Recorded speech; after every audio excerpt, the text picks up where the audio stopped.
Nggak bisa gitu dong, nggak bisa gitu. Cari sendiri duitnya, cari sendiri, woi. Kalian tuh sudah berpisah, sudah bercerai. Tentunya sudah ada beberapa yang di-cut, termasuk biaya lain-lain yang di luar urusan anak. Itu sudah berbeza.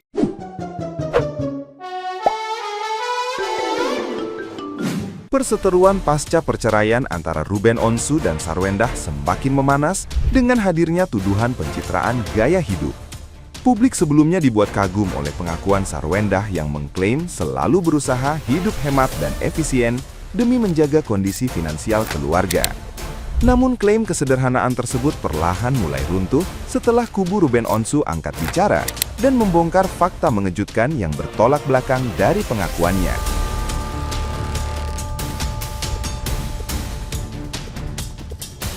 Pihak Ruben membocorkan bahwa Sarwendah dan anak-anaknya sebenarnya pernah menikmati fasilitas menginap sebulan penuh di Hotel Bintang 5. Akomodasi super mewah di kawasan elit tersebut seluruhnya ditanggung oleh Ruben demi menjaga kenyamanan sang buah hati saat proses renovasi rumah. Pembongkaran fakta ini kian memojokkan Sarwendah karena dinilai tidak jujur serta hanya memanfaatkan narasi wanita hemat demi meraih simpati publik.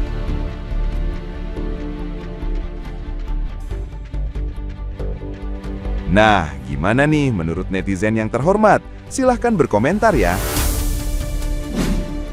Jujur setelah gue ngikutin kasusnya Sarwendah dari lama gitu kan, gue jadi tahu kalau ternyata kehidupan yang selama ini di-up di sosial media yang harmonis itu ternyata palsu. Apalagi setelah nonton video CCTV yang beredar ini secara utuh. Di saat para pendukung sana ngomong Wenda tantrum, menurut gua ini tuh kurang tantrum, masih nggak seberapa tahu. Ya gimana nggak tantrum coba logikanya? Tahu pasangan selengki, abis itu dimaafin, abis itu gitu lagi. Pikir, gak semua orang mampu maafin yang namanya perselengkian. Karena apa? Hari-hari tuh pasti trust issue dan taruhannya mental tahu. Jadi kalau ada yang bilang gue kalau dikasih 200 JT gue mau diem aja, digimana-gimanain juga ya lu aja, dungu. Kebayang tuh ya, Ritz-Carlton sebulan. Aku tuh pernah nginap di Ritz-Carlton tuh 3 hari kalau nggak salah tuh. Pokoknya satu malam itu sekitar hampir 3 jutaan. Ini kebayang sebulan anjir. Itu berapa duit? Ya ampun. Ini kadang-kadang orang yang nggak bersyukur gitu ya, punya suami yang segitu perhatiannya, segitu gimananya gitu sama untuk kebaikan, untuk kesenangan si istrinya. Tapi si istrinya kok kayak gini nih, nggak terima kasih. Allahu Akbar, ya ampun. Mau gimana cari suami kayak gitu ya kan? Itu dijelek-jelekin, dikata-katain. Entahlah. Aku gak kebayang gitu ya, nginep di Ritz-Carlton 1 bulan, berapa duit. Tapi ya Ruben gitu ya kan. Netizen Indonesia harus tahu ya, setelah difitnah dengan adanya hutang pinjol, Ruben Onsu pun tidak menanggapinya dengan serius.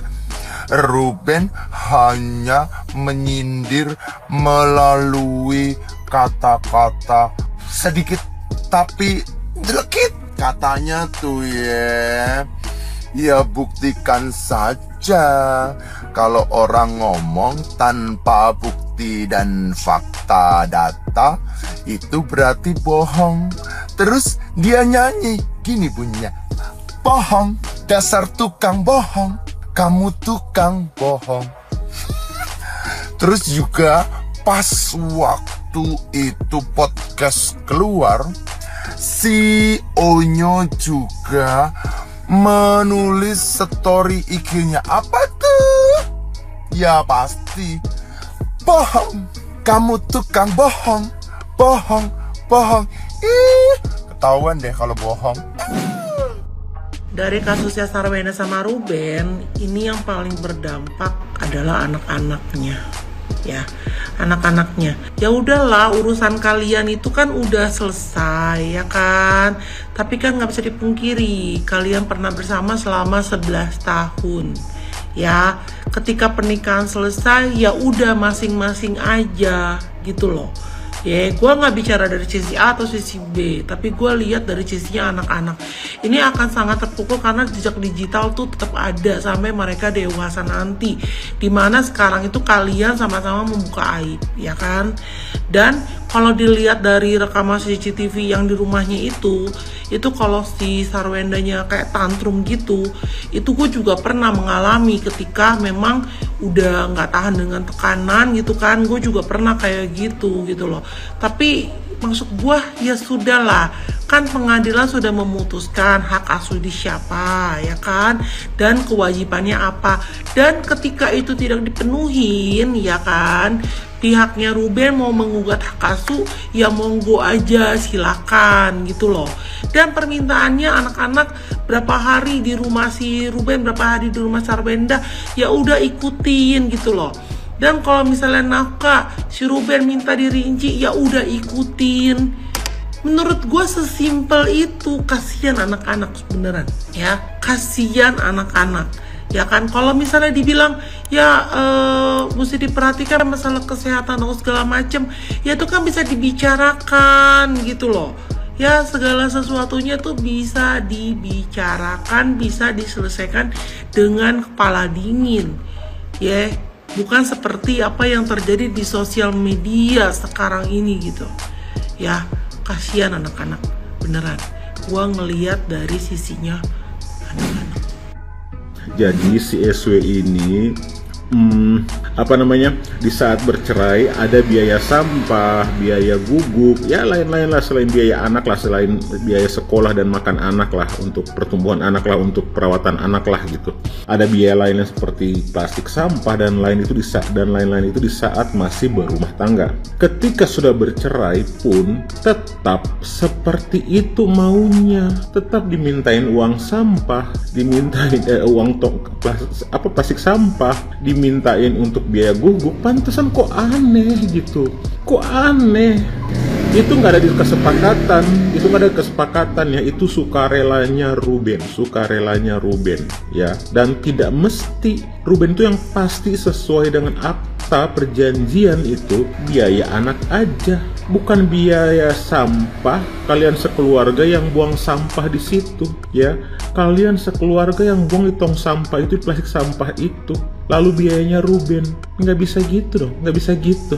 Cari sendiri duitnya, cari sendiri. Woi, kalian tuh sudah berpisah, sudah bercerai, tentunya sudah ada beberapa yang di-cut, termasuk biaya lain-lain yang di luar urusan anak. Itu sudah berbeza.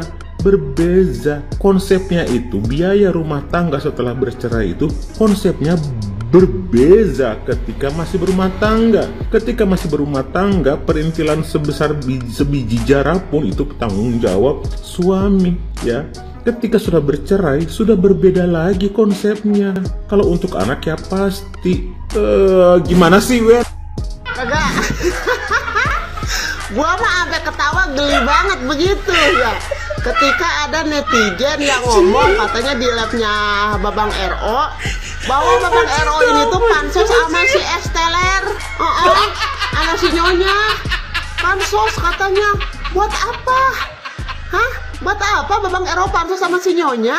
Ya Allah, makin kesini makin pada kesono aja lo. Pada ini kurcaci. Lo tahu kagak? Ya kalau mau ungkit-ungkitan nih, jangan nyampe nanti rombongannya RO mah, fans-fansnya si RO mah nauzubillah min dzalik ungkit-ungkitan. Nih dengerin ya. Kalau lo pengen tahu, bukan ungkit-ungkitan, diingetin. Ini mah diingetin. Si Esteller ini kalau kagak dinikahin sama RO ya, belum tentu dia bisa booming ini namanya gitu kan. Belum tentu orang pada tahu ya dia ini siapa gitu. Oke lah ya, dulu ini tuh dia memang memiliki karir, katanya karir menjadi salah satu penyanyi dalam grup girl band ternama ya. Tapi kayaknya dalam grup girl band ternama tersebut juga dia bukan jadi poin utama yang disorot di girl band tersebut itu kok enggak. Coba sok, ada kagak yang tahu? Ya ketika dia di grup girl band tersebut itu bukan dia yang jadi poin utama sorotannya. Ada beberapa doang tuh kayak si Anissa, terus ada siapa itu? Si Sheryl ya. Terus siapa lagi? Itu doang tuh yang tahu tuh. Ya, terus katanya dia juga pernah kok bermain sinetron atau FTV gitu. Iya, emang pernah. Tapi FTV dan sinetron itunya juga nggak nge-booming kok, nggak meledak nyampe tahu dia ini sekarang yang jadi mantan istri RO begitu. Ya, enggak. Jadinya buat lu nih yang ngatain RO pansos sama si S Teller ini sang nyonya, fix. Lu dulu kagak punya TV ya. Kagak pernah tahu RO ini tuh siapa dari zaman dulunya ini tuh. Ya, udah terjun di dunia entertain udah dari zaman dia masih piik, istilah kata mah tuh si RO. Ya, dan fix juga lu zaman dulu itu kagak punya HP yang canggih ya. Makanya lu taunya sekarang doang nih ketika lu udah bisa ngebeli HP Android yang harga sejuta, yang harga GoPay udah cakep banget ini HP Android. Makanya lu asal cuap-cuap ngatain RO ini pansos sama si S Teller. Sama sang mantan sama si nyonya. Kocak ya, mohon maaf jangan tersinggung. Abisnya ya lu yang komen kayak begitu memperlihatkan ketololan lu begitu. Udah bye.